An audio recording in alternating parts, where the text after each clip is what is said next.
की शुरुआत होती है एक फैमिली में गाय और प्रिस्का जो मैरिड कपल है और ये अपने बच्चों के साथ टेंट एंड मेडॉक्स के साथ एक रिसोर्ट पर हॉलिडे स्पेंड करने जा रही है और रिसोर्ट का स्टे इन्हें ऑनलाइन काफी सस्ता मिला है। ये हॉलिडे स्पेंड इनका लास्ट होने वाला है क्योंकि इसके बाद इनका डिवोर्स होने वाला है। इसके अलावा प्रिस्का को ब्रेनिक ट्यूमर है और गाय और प्रिस्का का रिश्ता अच्छे से नहीं चल रहा है। अब जब ये लोग रिसोर्ट पहुंचते हैं तो इनका वेलकम काफी अच्छे से कॉकटेल पिला के किया जाता है। ये कॉकटेल आगे चलकर मूवी में बहुत इंपॉर्टेंट रोल प्ले करने वाला है जो कि स्टोरी में आगे चलकर पता चलेगा। अब रिसोर्ट पहुंचकर ये फैमिली वहां रुकती है। यहाँ ट्रेंट 6 साल का है, एक बच्चे के साथ खेलता है जो कि उसी रिसोर्ट के मैनेजर का भतीजा था। अब तक इन दोनों में अच्छी दोस्ती हो जाती है और ये दोनों आपस में एक सीक्रेट क्रिप्टो गेम लैंग्वेज में नोट भी एक्सचेंज करते हैं। ये नोट्स भी मूवी के एंड में काफी इंपॉर्टेंट होने वाले हैं। अब इस फैमिली को रिसोर्ट मैनेजर रिकमेंड करता है कि रिसोर्ट के पास ही एक बीच है जिस पर इस फैमिली को जाना चाहिए, तो इसी रिसोर्ट का एक प्राइवेट हिस्सा है और वो काफी सुंदर है।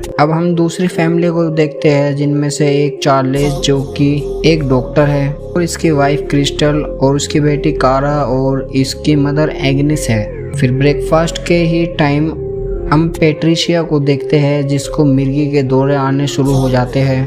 इसका हस्बैंड जेरिन जो कि नर्स होता है वह उसे संभालता है और ये फैमिली भी उसी बीच पर जाने वाली है। अब ब्रेकफास्ट के बाद ये सब लोग एक वैन में बैठकर बीच की तरफ जाते हैं जहां पर वैन ड्राइवर इन्हें थोड़ी दूर पहले ही उतार देता है और बोलता है यहाँ से इनको पैदल जाना ही होगा और वे भी वहीं उतर जाते हैं और अपना सामान लेकर पैदल बीच की तरफ निकल जाते हैं। अब ये ड्राइवर भी ड्राइवर नहीं है, इसका पता हमें आगे स्टोरी में चलेगा। फिर ये लोग एक छोटी सी संकीर्ण रास्ते से बीच पर पहुँचते हैं जो कि बड़े बड़े चट्टानों से घिरा हुआ है और यहाँ आने जाने का यही एक छोटा सा रास्ता है। अब यहाँ पहुँचने के बाद सब लोग वहाँ पर कई सारे फोन और कुछ सामान को देखते हैं। अब यहाँ पर सब ठीक चल ही रहा था, बच्चे भी सब खेल ही रहे थे, लेकिन तभी एक लाश उन्हें पानी में तैरती हुई दिखती है। बाद में उसे पानी से निकालने के बाद हमें पता चलता है कि वो जो रैपर आर्टिस्ट जो कि उस बीच पर मौजूद था वो उसकी गर्लफ्रेंड है। वहाँ पर वो बोलता है कि वो तैरने के लिए गई थी, शायद वहीं पर डूब गई हो। अभी चार्लेस जो कि डॉक्टर है वो उसी पर शक करता है और कहता है कि जरूर उसी ने इसे मारा होगा।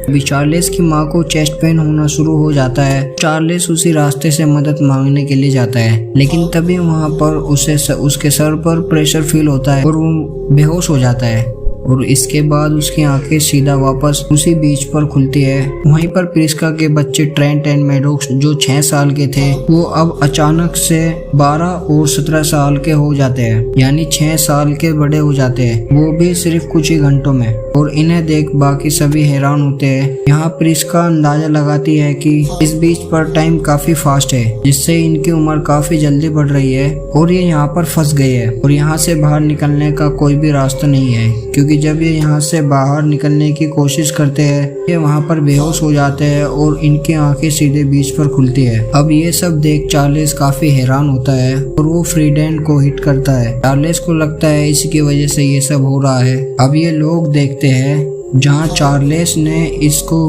कट किया था वहाँ पर बस निशान रहता है। अभी समझ जाते हैं कि वक्त के फास्ट होने से जख्म भी जल्दी भर जाते हैं। फ्रीडन देखता है जो उसकी दोस्त की लाश ब्रिज पर मौजूद थी अब वो हड्डियों में बदल चुकी है जिसे होने में ईयर्स लगते हैं, वो सिर्फ कुछ ही घंटों में ही हो गया है। पर प्रिस्का अंदाजा लगाती है कि ब्रिज पर बिताया हुआ 1 घंटा बाहर के 2 साल के बराबर है। इसके अलावा प्रिस्का जब यहाँ बीच पर आई थी तो उसके पेट में प्रिकन ट्यूमर 1 सेंटीमीटर का था जो अब एक गेंद के आकार में हो चुका है। अब जब चार्लेस कट लगाकर उसको बाहर निकालने की कोशिश करता है उनके फास्ट होने की वजह से तो वो अपने आप ही भर जाता है। चार्लेस उस बॉल को तो सब अपने हाथों से उसकी स्किन को पकड़ते हैं और चार्लेस उस बॉल को बाहर निकालता है और कुछ ही मिनट के बाद वो ठीक हो जाती है। अब यहाँ अजीब यह है कि चार्लेस भी अब बीच में भूल रहा था और उसकी मेमोरी वीक हो रही थी। यहाँ के बाकी मेंबर भी बूढ़े होने लगते हैं। फिर हम देखते हैं कारा जो कि कुछ देर में 6 महीने की प्रेग्नेंट हो जाती है और वो फाइनली एक बच्चे को जन्म देती है जो टाइम के साथ एडजस्ट न होने की वजह से बच्चा वहीं मर जाता है।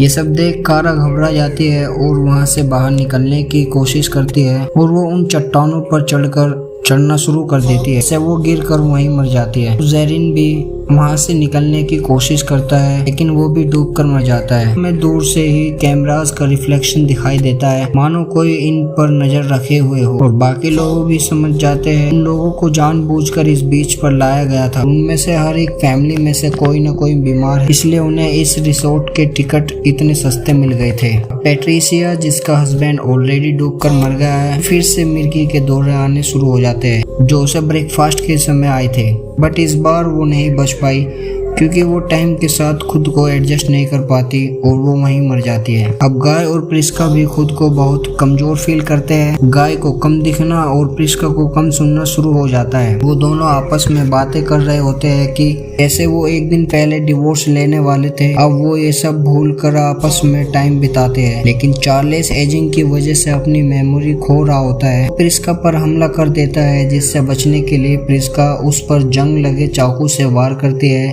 जिससे उसके शरीर में टेटनस काफी तेजी से टाइम की वजह से फैल जाता है और वो वहीं मर जाता है। अब इसकी वाइफ जो अपने शरीर का पूरा ध्यान रखती थी, अब वो भी उम्र की वजह से उसके शरीर में कैल्शियम डेफिशिएंसी हो जाती है, जिससे उसके शरीर की हड्डियां बढ़ने लगती है और वो वहीं मर जाती है। इस बीच पर गाय और प्रिस्का और इनके बच्चे ट्रेंट एंड मैडॉक्स ही जिंदा है, लेकिन सुबह तक गाय और प्रिस्का भी मर जाते हैं। अब ट्रेंट एंड मैडॉक्स ही बचे थे, जो अब अपने फ्रेंड्स की उम्र के हो चुके थे। अब ट्रेंट को याद आता है रिसोर्ट के मैनेजर के भतीजे ने उसे ये कुछ क्रिप्टो टाइप गेम दिया था और ये समझ जाता है कि इसी बीच पर बाहर जाने का रास्ता होगा, और बाद में ये रास्ता उनको मिल जाता है। फिर ये इस पानी के जरिए उसी रास्ते से बाहर आते हैं। अब ये टैक्सी ड्राइवर कहीं फोन करके बताता है कि ये दोनों भी मर चुके हैं। अब हमें पता चलता है कि ये वैन ड्राइवर नहीं बल्कि pharma company Warren and Warren में काम करता है, जिसका रिसोर्ट में ही एक लैब है। यहाँ हमें पता चलता है कि ट्रायल के 73 हो चुके हैं, यानी इससे पता चलता है कि इनसे पहले भी 72 बार पहले भी लोग को वहाँ भेजा जा चुका था, और जो बीच पर सामान पड़ा हुआ था वो उन्हीं लोगों का था जो उम्र बढ़ने की वजह से मर गए थे। असल में ये कंपनी उन लोगों पर अपनी दवाई टेस्ट कर रही थी जो उन बीच पर भेजे जा रहे थे। ऐसा करने से ये लोग एक ही दिन में रिजल्ट देख लेते थे, इन्हें सालों साल इंतजार नहीं करना पड़ता था। इसके अलावा हमें पता चलता है कि टेल असल में वही दवाई थी जो उन्हें टेस्ट करनी थी। हमें दिखाया जाता है कि ट्रेंट एंड मैडॉक्स उस बीच से बचकर निकल चुके हैं और उन्होंने पुलिस को ये सब बता दिया है और उन्हें वो डायरी भी दे दी है कि जिसमें मरने वालों की लिस्ट। अब रिसोर्ट पर रहने वाले सब लोग पकड़े गए और ट्रेंट एंड मैडॉक्स अपनी आंट के घर रहने के लिए चले जाते हैं और ये मूवी यहीं खत्म होती है। दोस्तों, कैसी लगी आपको इस मूवी की एक्सप्लेनेशन? कमेंट करके हमें जरूर बताएं। मजा आया। खत्म।